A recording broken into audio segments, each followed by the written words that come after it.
నువ్వు వెంకటేష్ కదా? వెంకటేష్ నారా? నువ్వు ఈడు అడుక్కుంటున్నావు. నువ్వు నా దగ్గర ఎంత అప్పు తీసుకున్నావు గుర్తుందా నీకు?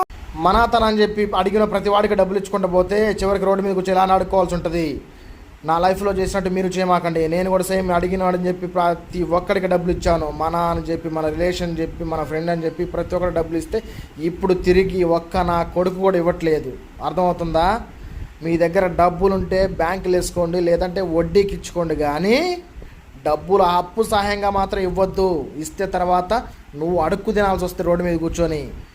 గుర్తుపెట్టుకోండి, నేను లాస్ట్ టైం చెప్పినట్టే అవసరమైతే వాడికి తిండి లేకపోతే తీసుకొచ్చి ఒక 10 రోజులు తిండి పెట్టని తప్పితే రూపాయి కూడా అప్పు సహాయంగా ఇవ్వమాకండి.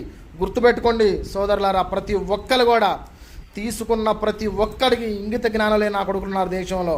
ఎవడు కూడా తీసుకొని తింటున్నాడు తప్ప, వాడు అవసరాలు తీర్చుకున్నాడు తప్ప ఒక్కడు కూడా తిరిగి తెచ్చి డబ్బులు ఇవ్వట్లేదు. నీచప నా కొడుకులు. అట్లాంటి వాడికి ఇవ్వద్దు. గుర్తుపెట్టుకోండి.